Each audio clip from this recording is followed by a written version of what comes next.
You've been doing leg day, hip thrusts, adductor machines, maybe some lunges. You're consistent. You're showing up. But after months of effort, your legs still don't look the way you want them to. Not weaker, not bigger, just stuck. And you're starting to wonder if the problem is you. It's not. Most women are training legs with exercises that feel productive but don't actually challenge enough muscle to create real change. You're not lazy.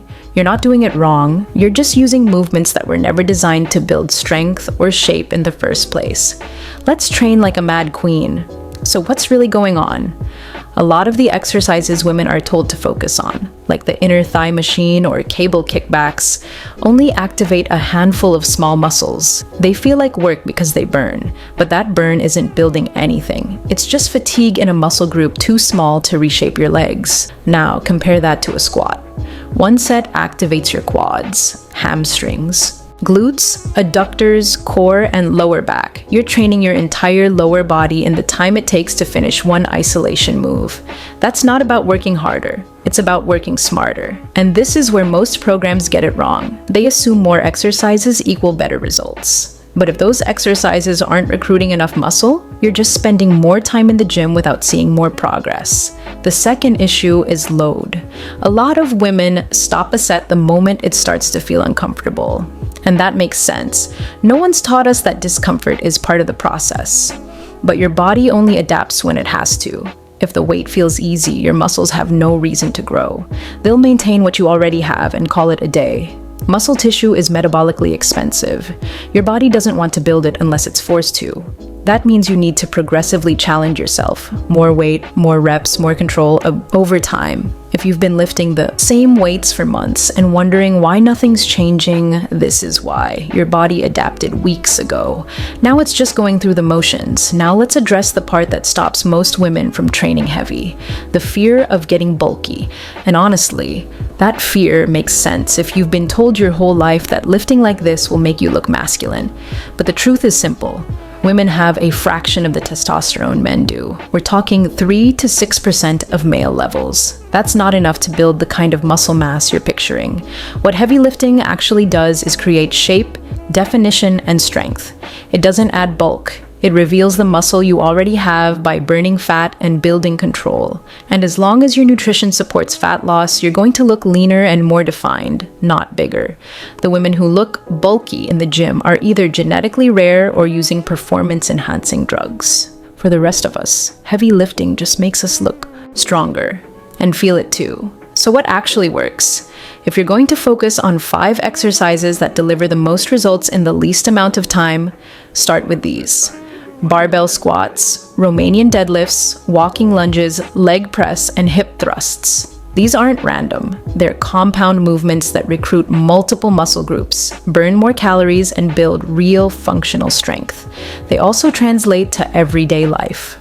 Squats help you sit and stand with control. Lunges improve your walking gait and balance. Deadlifts teach you how to hinge and lift without wrecking your lower back. Once these are consistent in your routine, you can layer in smaller movements like calf raises or step-ups.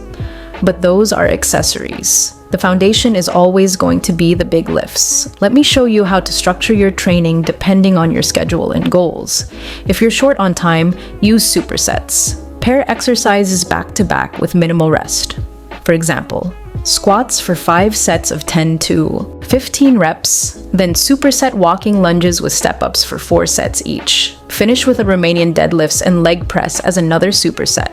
You'll stay moving, keep your heart rate up, and still hit every major muscle group in under an hour. If you've got more time and want to focus on building volume, add more sets. 6 sets of squats, 6 sets of Romanian deadlifts, 4 sets of leg press, 4 sets of walking lunges. More total work means more stimulus for growth. Just make sure you're resting enough between sets to keep your form clean. And if your goal is pure strength, drop the reps and increase the weight. 5 sets of 5 on squats and leg press. 3 sets of 4 to 6 on front squats and Romanian deadlifts. Lower reps with heavier loads build the kind of strength that carries over into every other area of your training. Plus, once you're used to lifting heavier, moderate weights feel easier. That mental shift alone is worth it. But none of this works if your nutrition isn't supporting it. You can't out-train a bad diet. And you can't build muscle or burn fat efficiently if you're not eating enough protein or staying in the right caloric range for your goals. You don't need to obsess over every gram, but you do need to be intentional. Aim for 1.6 to 2 grams of protein per kilogram of body weight. Prioritize whole foods. Stay consistent. And if you're trying to lose fat while building muscle, don't crash your calories. A moderate deficit is all you need. Anything more extreme and your body starts breaking down muscle for fuel instead of fat. And this part most people skip. Tracking progress outside the scale. Your weight might stay the same while your body completely changes. Muscle is denser than fat. You could be losing inches, gaining strength, and looking leaner without the scale moving at all. That's why progress photos and how your clothes fit matter more than the number. Take pictures every few weeks. Pay attention to how your jeans fit around your thighs and waist. Notice when you can lift heavier or move with more control. That's real progress. One last thing.